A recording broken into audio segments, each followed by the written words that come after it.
Assalamualaikum warahmatullahi wabarakatuh. Perkenalkan, saya Nina Noviana dari Fakultas Ilmu Kesehatan, Program Studi S1 Keperawatan dari kelas karyawan.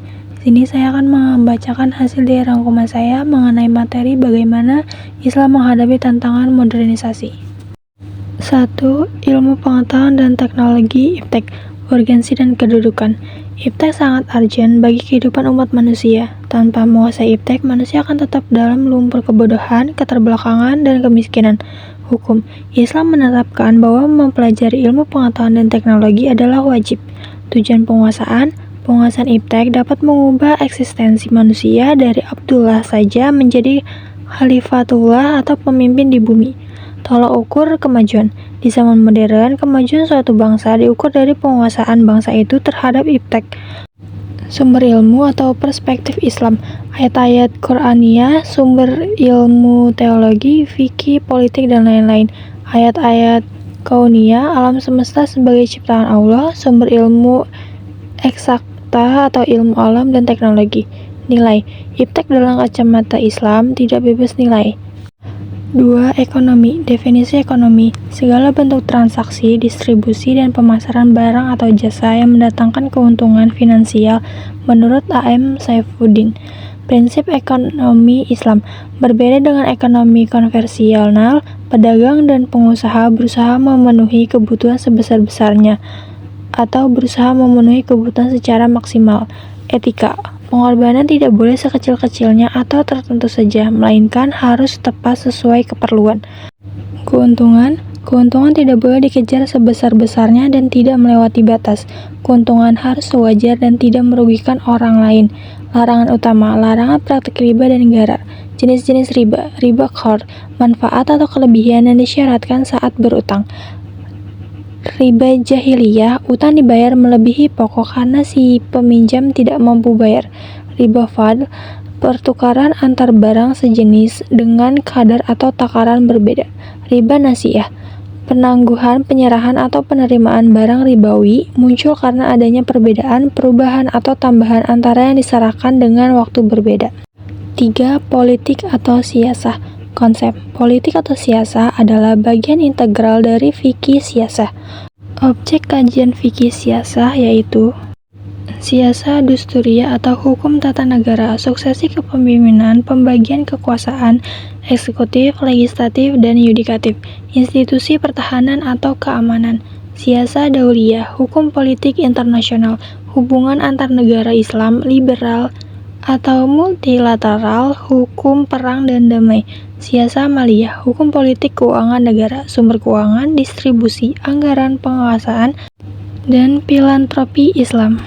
Prinsip-prinsip siasah Islam. Al-amanah, kekuasaan adalah amanah titipan Tuhan yang harus dipertanggungjawabkan. Al-adalah, kekuasaan harus didasarkan atas prinsip keadilan bertujuan memelihara agama, mewujudkan kesejahteraan dan keadilan umat. 4. Sosial budaya atau hakikat manusia dan seni. Hakikat manusia. Manusia terdiri dari dua unsur, al-jins atau jasmani dan an-nafs atau rohani. Manusia memiliki 3 makna dalam Al-Quran. Basyar, manusia sebagai makhluk biologis memerlukan sandang, pangan, dan lain-lain. Insan, manusia sebagai makhluk spiritual atau rohani membutuhkan agama. An-nas, manusia sebagai makhluk sosial, tidak bisa mencapai tujuan hidup tanpa keterlibatan orang lain. Seni merupakan ekspresi kesucian hati. Hati yang bening melahirkan karya seni yang beradab.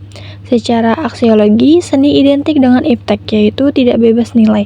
Seni adalah keindahan, kesucian, dan sarana untuk kembali kepada Tuhan. 5. Pendidikan. Tujuannya, memanusiakan manusia, menjadikan manusia sadar sebagai Abdullah dan berfungsi sebagai Khalifatullah, merealisasikan ibadah kepada Allah dan mengimplementasikan khilafah demi kemajuan umat. 3. Ranah pendidikan. Pendidikan harus menyentuh 3 ranah, akal, hati atau jiwa, dan jasmani. Hasil pendidikan yang benar melahirkan kecerdasan intelektual, emosional atau spiritual, dan kesehatan jasmani. 3. Metode menurut An-Nahlawi. Pedagogis psikologis, didorong rasa khauf atau takut dan cinta kepada Allah, saling menasehati dan menepati kebenaran dan kesabaran. menggunakan jalur kekuasaan atau hukum untuk mengamankan hukum dan menegakkan keadilan. 6. Tinjauan historis dan sosiologis. Kemajuan Islam. Kemajuan dalam politik dan penguasaan iptek berimplikasi terhadap kemajuan pendidikan, ekonomi, dan budaya. Hal ini secara historis dapat dilacak sejak dinasti Umayyah, berpusat di Damaskus, hingga masa keemasan dinasti Abbasiyah, berpusat di Baghdad, Irak. Peran iptek. Kemajuan iptek umat Islam membawa kemajuan pada bidang ekonomi, politik, budaya, dan pendidikan. Penyebab keterpurukan. Bangsa-bangsa muslim saat ini tertinggal karena tidak menguasai iptek dan tidak beriman dengan iman yang benar. Padahal keduanya harus beriringan.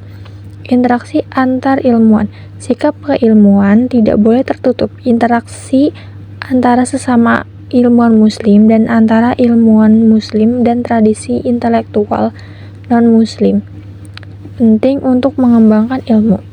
7. Program reinterpretasi menurut Kunto Wijoyo.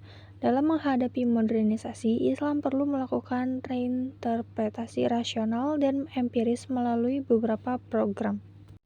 Program pertama, penafsiran struktural.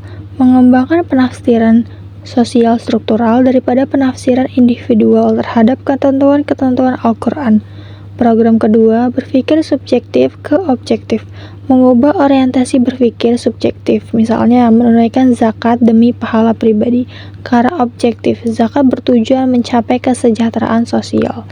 Program ketiga, normatif ke teoretis, mengubah tafsiran ayat-ayat Al-Quran yang bersifat normatif menjadi formulasi teori ilmu. Program keempat, ahistoris ke historis, mengubah pemahaman kisah-kisah Al-Quran yang dianggap ahistoris menjadi historis agar umat berpikir historis. Program kelima, umum ke spesifik atau empiris, merumuskan formulasi wahyu yang bersifat umum menjadi formulasi yang spesifik dan empiris. Contohnya, kecaman Al-Quran terhadap sirkulasi keuntungan pada orang kaya saja diterjemahkan menjadi kecaman spesifik terhadap monopoli dan oligopoli. 8. Karakteristik ajaran Islam rasional. Ajaran Islam sesuai dengan akal dan nalar manusia. Islam sangat menjunjung penggunaan akal. Misalnya, banyak ayat Al-Quran yang menyuruh umat menggunakan akal sesuai dengan fitrah manusia. Semua ajaran Islam tidak ada satupun yang tidak sesuai dengan fitrah manusia. Beragama berarti hidup sesuai fitrah. Tidak mengandung kesulitan. Ajaran Islam mudah dan dalam batas-batas kekuatan kemanusiaan. Allah menghendaki kemudahan, tidak menghendaki kesulitan dalam beragama. Quran Surat Al-Baqarah ayat 185. Tidak mengandung banyak taklif atau beban.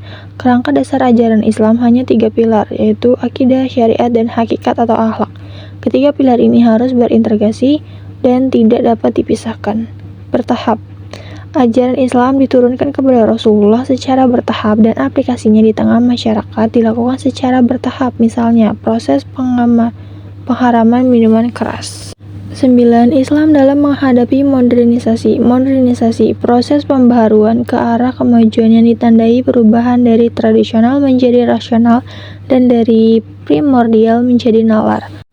Kompatibilitas. Islam adalah agama yang sesuai dengan zaman dan agama rasional yang membawa perubahan untuk kemajuan. Sikap terhadap peristiwa masa kini. Peristiwa hukum atau persoalan masa kini harus dilihat secara kontekstual dan tidak sekedar dogmatis atau tekstual. Islam dipahami secara rasional dan tidak tekstual semata. 10. Dampak modernisasi dan industrialisasi. Perubahan sosial. Modernisasi atau kemajuan iptek telah mengubah pola pikir, pola pergaulan, dan pola kehidupan secara masif. Stratifikasi sosial. Industrialisasi menyebabkan stratifikasi sosial yang tidak seimbang, yakni jurang antara kapitalis atau pemodal dan pekerja atau buruh. Muncul adagium yang kaya semakin kaya dan yang miskin semakin miskin.